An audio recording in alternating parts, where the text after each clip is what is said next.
রহমতুল্লাহি আলাইহি বলেন, এরপরে থেকে সাইয়্যিদ সুলাইমান নদভী রহমতুল্লাহি আলাইহির ভিতরে এরকম তাওয়াজু নম্রতা ভাব এসে বলল, আল্লাহ পাকের জন্য এই নম্রতা ভাব আর কারো মানুষের ভিতরে আমি পাই না।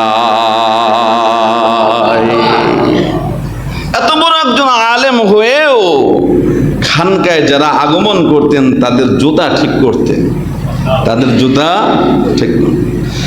मिटा दो अपनी हस्ती को अगर कुछ मर्तबा चाहो, कि दाना खाके में मिलकर गुलो गुलजार होता है। নিজেকে যদি বড় বানাইতে চাও, বড়দের কদমে নিজেকে সমর্পণ করে দাও। এই জন্য বিনয় ভাব আমার আপনার ভিতরে আসা দরকার। অহংকারী ভাব এটাকে তালাক দেওয়া দরকার। এটাকে কি দেওয়া দরকার? তালাক দেওয়া দরকার। পাঁচতলাওয়ালা মালিক গাছতলাকে নাক ছিটকায়।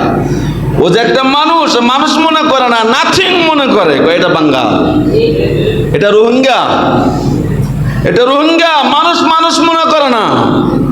ওই আল্লাহ পাকের এমন পাওয়ার আছে, তোমাকে ওখান থেকে নামায়া ওকে ওখানে উঠায় দেওয়ার ক্ষমতা আল্লাহ পাকের আছে, আল্লাহ পাকের আছে। এই জন্য এক হাদিসের মধ্যে হুজুর আকরাম সাল্লাল্লাহু আলাইহি ওয়াসাল্লাম বলেন, قال النبي صلى الله عليه وسلم ثلاثة لا يكلمهم الله يوم القيامة ولا ينظر إليهم ولهم عذاب أليم। হাসরের ময়দানে আল্লাহ তাআলা তিন শ্রেণীর মানুষের সাথে কোনো কথাবার্তা বলবেন না এবং তাদের দিকে রহমতের নজরও তাকাইবেন না। তাদের জন্য রয়েছে মর্মন্তুদ শাস্তি।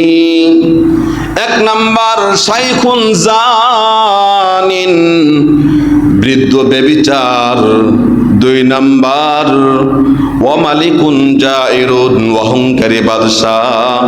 তিন নাম্বার ওয়া আইলুম মুস্তাকবিরুন, এমন ফকির, এমন দারিদ্র যার ভিতরে অহংকার আছে। এই তিন শ্রেণীর মানুষের সাথে আল্লাহ পাক কথাবার্তা বলবেন না। হাদিস থেকে প্রমাণ হয়ে গেল, জিনা করা এটা খারাপ কাজ, অহংকার করা এটা খারাপ কাজ। এই অহংকার যার ভিতরে থাকবে ওর স্থান কিন্তু জান্নাতের মধ্যে হবে না, ওর স্থান কিন্তু জাহান্নামের মধ্যে হবে। এই জন্য আপনারা যারা আগমন